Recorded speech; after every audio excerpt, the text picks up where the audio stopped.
Étudier la Bible, un podcast hebdomadaire pour approfondir la Bible, parole de Dieu. Bonjour à tous, je suis très heureux de vous retrouver pour ce nouvel épisode de notre podcast hebdomadaire Étudier la Bible. Pour le premier épisode, on avait vu la première question existentielle, est-ce que Dieu existe ? Et on avait vu que oui, la Bible l'affirmait depuis le premier verset, Dieu existe et il a tout créé. Et c'est un Dieu non pas un Dieu en une personne, c'est un Dieu en trois personnes, ce qu'on appelle la Trinité, Père, Fils et Saint-Esprit. Et on avait cette Trinité dès les 3 premiers versets de la Genèse. Au tout début de la création, la Trinité était déjà à l'œuvre. Nous allons voir aujourd'hui une deuxième question, très importante certainement pour plusieurs d'entre vous. Est-ce qu'on peut avoir des preuves ou non d'une vie extraterrestre ? Pour faire simple, est-ce qu'il y a des habitants ailleurs dans l'univers ? Alors c'est une vraie question, et donc qui mérite une vraie réponse avec la Bible. On va regarder ensemble ce point-là. Déjà définissons, première chose, quand on fait une étude biblique, on définit déjà le mot, très important. Vous prenez un Larousse, un dictionnaire, quel qu'il soit, un Robert ou autre, vous allez chercher la définition du mot, pour être sûr de ne pas faire un contresens. Alors, extraterrestre, c'est très simple. Extraterrestre, extra en dehors, terrestre, qui est sur la Terre. Donc, une vie en dehors de la Terre. Vous vous rappelez les séries télé dans les années 50 ? Il y avait des espèces d'aliens, des monstres avec plein de bras, qui étaient habillés de scaphandres et qui arrivaient sur Terre avec des soucoupes volantes et des rayons laser. C'est assez terrifiant, toujours. Le cinéma aujourd'hui, la littérature moderne aussi en donne une autre image, mais si vous connaissez Star Wars, Marvel ou des films comme Independence Day, on a une vision d'aliens, donc ce sont toujours des créatures un peu étranges, très différentes de nous, avec parfois plusieurs bras, plusieurs yeux, plusieurs bouches, plusieurs jambes. Enfin, ils sont toujours un petit peu terrifiants, parfois loufoques. C'est des créatures toujours un petit peu surprenantes. Certains ont prétendu avoir pris en photo des extraterrestres. Il y avait des photos qui circulaient il y a quelques années. Il y avait la fameuse rumeur aussi de l'hangar 51 à Roswell aux États-Unis où soucoupe volante serait écrasée, avec un alien à l'intérieur. Alors, il y a quelques années, tout ceci passait assez facilement et suscitait les interrogations de tous. Aujourd'hui, avec les téléphones, avec les réseaux sociaux, on discernerait vite des fake news, en fait. On dirait vite que ce sont des fake news. Mais à l'époque, ça suscitait beaucoup de débats. On va regarder ensemble 5 preuves que la vie extraterrestre n'existe pas, selon la Bible. Je vous donne ma position clairement dès le départ. Pardon, je spoil, comme on dit aujourd'hui. Je spoil déjà, je donne déjà la réponse, mais on va essayer de regarder ensemble 5 preuves que la vie extraterrestre n'existe pas, selon la Bible. Première preuve, la preuve par la création. Dès le début de la Genèse chapitre 1, quand on ouvre une Bible, comme je suis en train de le faire là en ce moment, on prend le tout début, Genèse chapitre 1, verset 1, on lit des versets suivants. « Au commencement, Dieu créa le ciel et la terre. La terre n'était que chaos et vide, il y avait des ténèbres à la surface de l'abîme, et l'Esprit de Dieu planait au-dessus de l'eau. » Ça, c'était Genèse, chapitre 1, versets 1 et 2. Ce qu'on voit distinctement, c'est que Dieu, déjà au départ, il a créé de façon séparée la terre et le ciel. Il ne l'a pas fait en même temps, c'est pas un moment où il crée d'une façon uniforme le ciel et la terre. Il y a une séparation entre les deux. C'est assez distinct. Au départ, c'est un peu une réflexion en entonnoir. Le premier verset dit, au départ, au commencement, Dieu créa le ciel et la terre. Ça c'est le départ, c'est l'entonnoir, on commence très large. Et puis après, la Bible, elle resserre jusqu'au goulot à la fin, elle donne de plus en plus de détails. Donc le premier verset solennel, pour poser les bases, au commencement, Dieu créa le ciel et la terre, et c'est la porte ouverte sur les chapitres suivants. Mais ensuite, les versets vont détailler. Pour la création de la terre, c'est à partir du verset 2, la terre n'était que chaos et vide, il y avait des ténèbres, etc. Et puis après, Dieu va ajouter la lumière, et puis il va ajouter les arbres, les plantes, les animaux, les êtres humains, etc. Donc, au départ, la terre. Parce que le ciel et les cieux, ils arrivent après. Les cieux, c'est le terme hébreu shamayim. Vous pardonnerez mon accent hébreu. Shamayim, ça veut dire le ciel, la demeure des étoiles. Donc, déjà, premièrement, s'il existe des autres planètes habitées, première chose, c'est aussi Dieu qui les a créées. Parce que Dieu a créé la terre et les cieux. tout ce qu'il y a à l'intérieur, tout cet univers. Donc s'il y a d'autres planètes habitées, elles n'échappent pas au Seigneur, c'est lui qui a créé toutes les planètes que l'on peut voir. Mais ce n'est pas ce que le verset 1 met en avant. Bien au contraire. Ce qu'on voit, c'est que Dieu, au départ, il fait la terre comme une création à part. La terre d'un côté, les cieux de l'autre. Et la terre, donc, elle a été créée d'abord le premier jour. Le ciel, il a été créé ensuite le deuxième jour. Regardez dans Genèse, chapitre 1, versets 6 à 8. Dieu dit qu'il y ait une étendue entre les eaux pour les séparer les unes des autres. Dieu fit l'étendue et sépara ainsi l'eau qui est au-dessous de l'étendue de celle qui est au-dessus. Cela se passa ainsi. Dieu appela l'étendue ciel. Il y eut un soir et il y eut un matin, ce fut le deuxième jour. Donc la terre est bien créée le premier jour, et le ciel, Shamayim, c'est le mot qui est utilisé là encore, c'est le deuxième jour. Et les autres planètes, alors les autres planètes, elles arrivent quand ? Elles arrivent, mes amis, le 4e jour. Genèse chapitre 1, versets 14 à 19. Dieu dit qu'il y ait des luminaires dans l'étendue du ciel pour séparer le jour de la nuit. Ils serviront de signes pour marquer les époques, les jours et les années, ainsi que des luminaires dans l'étendue du ciel pour éclairer la terre. Et cela se passa ainsi. Dieu fit les 2 grands luminaires, le plus grand pour présider au jour, ça c'est le soleil, et le plus petit pour présider à la nuit, ça c'est la lune. Il fit aussi des étoiles. Dieu les plaça dans l'étendue du ciel pour éclairer la terre, pour dominer sur le jour et la nuit, pour séparer la lumière des ténèbres.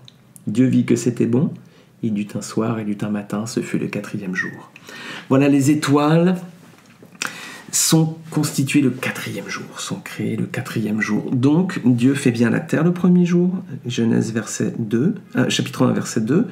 Il fait ensuite le ciel le 2e jour, Genèse chapitre 1, verset 8. Et il fait la lune, les étoiles, le soleil le 4e jour. Et là, nous étions dans Genèse chapitre 1, verset 14 à 19. Il y a donc une hiérarchie dans la création. Terre d'un côté, le reste de l'univers de l'autre. Ce qui nous montre bien que Dieu a un regard particulier pour la planète qu'il a créée pour que l'homme l'habite. Et l'homme, c'est le summum de la création de Dieu. Il lui a donné une terre magnifique, surtout au départ, pour qu'il habite. Donc il a bien fait une création spécifique. Donc c'est une première preuve, ou du moins c'est pas peut-être une preuve, mais au moins c'est un argument que les extraterrestres n'existent pas, c'est que Dieu a créé la terre que nous habitons de façon distincte de tout le reste de la création, qui montre bien qu'il y a une séparation entre nous et le reste de l'univers. Deuxième preuve, la preuve par la créature. Est-ce que la Bible nous parle d'êtres extraterrestres ? Quand on a une question théologique, on regarde, déjà on définit le mot, on donne une définition, on a regardé la définition du mot extraterrestre, ensuite on voit qu'est-ce que la Bible dit de cela. Est-ce qu'elle parle de vie extraterrestre, tout simplement ? Bien non. La Bible, elle nous parle de 2 types de créatures, 2 types d'êtres. Il y a d'un côté les êtres humains et de l'autre côté les êtres célestes. Regardez avec moi dans 1 Corinthiens chapitre 15, verset 40. 1 Corinthiens 15, verset 40. Même à partir du verset 39, on va lire. « Les êtres vivants n'ont pas tous la même nature, mais autre est la nature des hommes, autre celle des quadrupèdes, autre celle des oiseaux, autre celle des poissons. Il y a aussi des corps célestes et des corps terrestres. Mais l'éclat des corps célestes est différent, etc., des corps terrestres. » Donc ici, il y a la distinction entre des corps célestes et des corps terrestres. Les corps terrestres, c'est les êtres humains, c'est nous. Et les êtres célestes, il y a 2 familles, c'est les anges et les démons. La Bible ne parle pas d'extraterrestres. Il y a les êtres humains, nous, et puis il y a les êtres, donc nous sommes les êtres terrestres, et les êtres célestes, ce sont les anges et les démons. Mais la Bible ne parle jamais de vie extraterrestre. Voilà, donc ça, en revanche, ça peut être pour nous vraiment une preuve par la créature, ou par les créatures. Il y a les êtres humains, les êtres célestes, mais pas d'extraterrestres. 3e preuve, la preuve par Adam. Sur quel modèle Dieu a-t-il créé le premier homme, Adam ? On va le voir dans les prochains épisodes, mais Adam, il était créé à l'image de Dieu.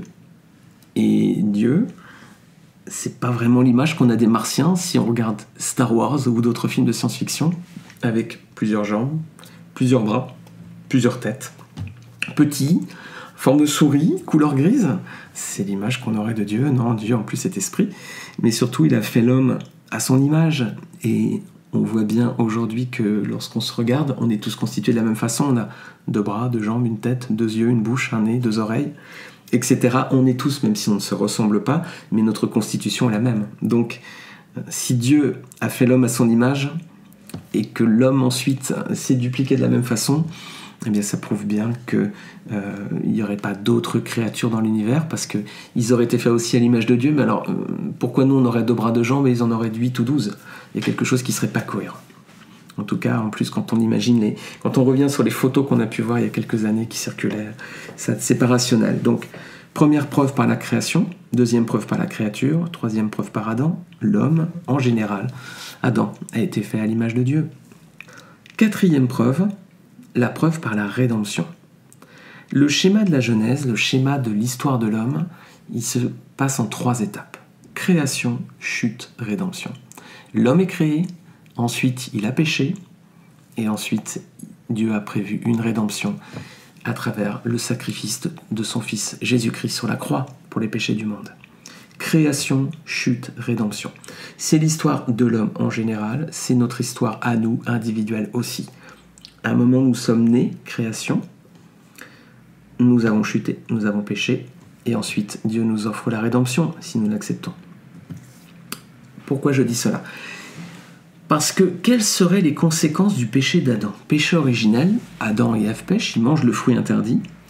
Quelle est la conséquence ? Regardez avec moi dans Romains chapitre 5, verset 12. Romains 5, verset 12. Si vous n'êtes pas familier de vos Bibles, c'est dans le Nouveau Testament, plutôt vers la fin. Vous avez les 4 évangiles, et puis ensuite vous avez un petit peu plus loin l'épître aux Romains, chapitre 5, verset 12. Regardez avec moi. C'est pourquoi, de même que par un seul homme, le péché est entré dans le monde, et par le péché la mort, de même la mort a atteint tous les hommes, parce que tous ont péché. Je relis le début du verset. C'est pourquoi, de même que par un seul homme, le péché est entré dans le monde. Le monde, mes amis, le terme qui est employé ici, c'est un mot grec. Le Nouveau Testament était écrit essentiellement en grec. Le mot monde ici, c'est le mot cosmos. Ça vous parle ? Ça nous parle tous, à nous qui sommes francophones. Cosmos, ça veut dire l'univers. Cosmos, en grec, c'est avec un K. On a juste mis un C à la place, c'est tout. Donc c'est l'univers. Donc de même que par le péché d'un homme, le péché est entré dans le monde, c'est-à-dire dans tout l'univers. Potentiellement, par la chute d'Adam, ça voudrait dire que s'il y avait des vies extraterrestres sur d'autres planètes, ils auraient été impactés aussi. Est-ce que Dieu serait juste s'il condamnait des personnes qui vivaient à des millions de kilomètres sur une autre planète pour la faute qu'un homme aurait commise de façon si lointaine ? Est-ce que ce serait un Dieu juste, bon, un Dieu d'amour, un Dieu parfaitement saint ? Non, parce qu'il y aurait quand même de l'injustice là quelque part. Quelle responsabilité aurait-il ? La faute d'Adam, c'est aussi la mienne, parce que j'ai péché aussi. Mais eux, pourquoi s'ils avaient une création originelle pure, c'est le péché d'Adam qui souille même leur planète à eux. Ben non, il faudrait que ce soit quelqu'un de leur planète qui ait péché pour qu'il soit condamné. Mais là, selon la Bible, voilà. Si on prend ce texte, le texte de la Bible, eh bien en fait, le péché d'Adam, s'il avait condamné d'autres créatures, ça aurait été injuste et Dieu n'était pas à ce moment-là Dieu tel qu'il est dans sa personne. Première preuve par la création, deuxième par la créature, troisième preuve par Adam qui a été créé à l'image de Dieu. Preuve par la rédemption, Dieu est juste, il n'aurait pas pu rendre coupable des personnes qui étaient sur une autre planète, ça aurait été parfaitement injuste. Dernière preuve par Jésus-Christ. Quand on a une question, les amis, quand vous avez une question théologique, biblique, quelle qu'elle soit, regardez toujours ce qu'a fait notre Seigneur et Sauveur Jésus-Christ et ce qu'il a dit. Est-ce que Christ a parlé des extraterrestres ? Non, absolument pas, il n'en a pas parlé. Donc si lui, le Maître, n'en a pas parlé, c'est que, voilà, tout simplement, ça n'existe pas. Et on peut regarder sa personne. Quelle forme a pris notre Seigneur lors de son incarnation ? Est-ce qu'il a pris une forme extraterrestre ? Est-ce qu'il est arrivé de façon différente de nous ? C'est le Fils de Dieu, c'est Dieu lui-même. C'est pas un homme comme moi, c'est Dieu lui-même qui s'incarne. Mais quelle forme il a prise ? La forme d'un être humain ? Ma forme à moi, la forme à vous, votre forme ? Il n'est pas arrivé avec voilà, une taille très grande ou très petite, plusieurs bras, etc. Non, il a pris la forme d'un homme, cette créature spéciale que Dieu avait créée, un être terrestre, à son image. L'homme, c'est la forme la plus aboutie de la création de Dieu. Et c'est la forme que son Fils, que Dieu a choisi pour s'incarner. Jésus était fait donc à l'image de Dieu, à l'image de l'homme. Est-ce que Jésus est arrivé en soucoupe volante quand il s'est incarné ? Il s'est incarné comme un homme. Il est né d'une femme, d'une vierge, Marie, qui était vierge, bien sûr, alors qui n'est pas sainte et sans défaut, sans péché, comme le dit l'Église catholique. On aura peut-être l'occasion de le voir, mais absolument pas. Marie confesse son péché. D'ailleurs, elle va offrir une offrande de tourterelle après la naissance de Jésus. C'était aussi pour son péché. Donc, Marie n'était pas sans péché. Mais c'était une femme vierge lors de sa naissance. Jésus était conçu du Saint-Esprit, et c'était sans aucun doute une personne remarquable, si Dieu l'a choisi en tout cas. Alors Jésus, lui, il est venu comment sur terre ? Il s'est incarné comme un enfant, il n'est pas venu en soucoupe volante. Quand il est parti, est-ce qu'il s'est élevé dans une soucoupe volante ? Non, après sa mort, Christ est ressuscité, et puis il est remonté au ciel, et il s'est élevé dans les airs. C'est l'image, la Bible nous dit que c'est de la même façon qu'il va revenir à la fin des temps, pour venir chercher son Église, les chrétiens. C'est le retour de Christ qu'annonce la Bible et que nous attendons. Et Jésus n'est pas venu en soucoupe volante, il n'est pas reparti en vaisseau spatial. Et tout simplement, il n'a pas parlé d'autres formes de vie. Donc je crois que d'après le récit biblique et d'après les paroles du Seigneur, nous avons tout lieu de croire qu'il n'existe aucune vie extraterrestre, c'est-à-dire en dehors de notre planète. N'hésitez pas, si vous avez des commentaires, des questions, des remarques, vous pourrez donc les laisser à la suite de ce podcast. Vous pouvez les laisser en commentaire. Vous pouvez également partager sur les réseaux sociaux avec le hashtag étudier la Bible. N'hésitez pas à poser vos questions, à débattre. On débat entre nous. Si vous voulez débattre entre vous également, répondre entre vous, n'hésitez pas. Je préfère que ce soit une communauté, qu'on échange chacun avec bienveillance, avec la parole du Seigneur, et que ce soit un débat qui soit édifiant pour tous. Et je vous dis à très bientôt pour le prochain épisode.